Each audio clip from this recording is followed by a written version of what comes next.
Le STAR, c'est un projet à vocation régionale avec des activités au Burkina et au Sénégal et des activités de dissémination dans toute la sous-région et qui a pour vocation de promouvoir donc, le développement des bioénergies pour les PME de transformation agroalimentaire.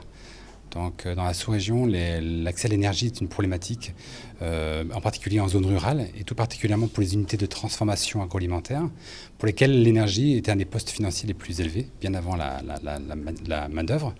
Et les problèmes d'accès à l'énergie, en particulier les problèmes de rupture d'approvisionnement liés au fameux délestage ou au problème de rupture d'approvisionnement en carburant est un vrai problème puisqu'on estime aujourd'hui que cela génère des pertes au niveau du chiffre d'affaires de l'ordre de 15 à 20%. Voilà. Donc aujourd'hui, ces PME, pour pouvoir sécuriser leur approvisionnement en énergie, bien souvent s'installent en zone urbaine ou périurbaine, ce qui a un certain nombre de conséquences. Ça veut dire qu'il faut absolument déplacer les produits agricoles des zones rurales vers les villes pour pouvoir les transformer. Donc ce qui limite la création d'activités en zone rurale, ce qui aussi génère des pertes post-récolte parce que le fait de transporter les produits agricoles ou de les transformer ou de les transporter ou les stocker fait qu'il y a beaucoup de matières premières qui va se dégrader, qui va pourrir. La FAO estime que dans certaines régions d'Afrique de l'Ouest, sur certaines filières de fruits ou légumes, on a plus de 50% de la production qui est perdue, qui est gâtée parce qu'on ne peut pas la transformer localement. Donc l'idée du projet, c'est de voir comment on peut valoriser les résidus qui sont générés par ces unités de transformation agroalimentaire pour les rendre autonomes d'un point de vue énergétique et pour qu'elles puissent après s'installer en zone rurale au plus près des zones de production agricole. Donc elles seront autonomes d'un point de vue énergétique, ça va baisser leur coût énergétique et ça va permettre de créer aussi de l'activité en zone rurale au plus près des zones de production agricole. Alors, le projet est financé dans le cadre de l'initiative DESIRA qui est pilotée par l'Union européenne. Le budget global du projet est de 11,4 millions d'euros, financé à hauteur de 9,4 millions d'euros par l'Union européenne et 2 millions par l'Agence française de développement, l'AFD.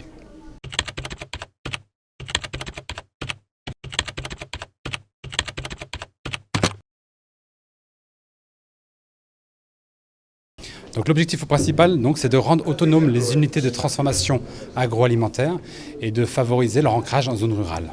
Alors, il n'y a pas un impact, c'est plein d'impacts qui sont espérés.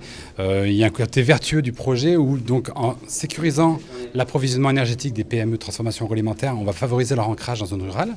Ça va créer de l'activité, notamment notamment auprès des femmes, puisque dans le secteur de la transformation agroalimentaire, il y a beaucoup de femmes qui interviennent. Voilà. Ça va également permettre de faire émerger tout un secteur autour de la bioénergie, puisque l'idée, c'est donc de fabriquer des équipements bioénergie qui vont être installés au sein des PME de transformation agroalimentaire. Donc il y a tout un secteur d'équipementiers qui va être accompagné tout au long du projet pour faire émerger ces technologies qui vont être fabriquées localement et installées localement et qui vont ensuite être entretenues par les équipementiers locaux. Et après, le projet, du fait qu'il va limiter les pertes post-récolte, a un impact indirectement pour sécuriser l'accès à l'alimentation. Et puis le projet a aussi un impact sur les aspects climatiques, changement climatique, puisqu'on va limiter le transport, on va limiter l'utilisation aussi de carburants fossiles en utilisant plutôt des résidus qui sont renouvelables. On est dans des régions où on connaît des surproductions agricoles, mais par contre on a des moments où on manque d'alimentation parce qu'on n'est pas en capacité de transformer suffisamment vite les produits agricoles pour pouvoir les stocker les stocker et les conserver pour toute l'année. Et ça, souvent, l'élément limitant, c'est l'énergie. Donc là, en favorisant l'accès à l'énergie des PME, on va pouvoir transformer plus de produits et limiter les pertes post-récolte et donc limiter les problèmes de perte d'alimentation et donc les problèmes alimentaires.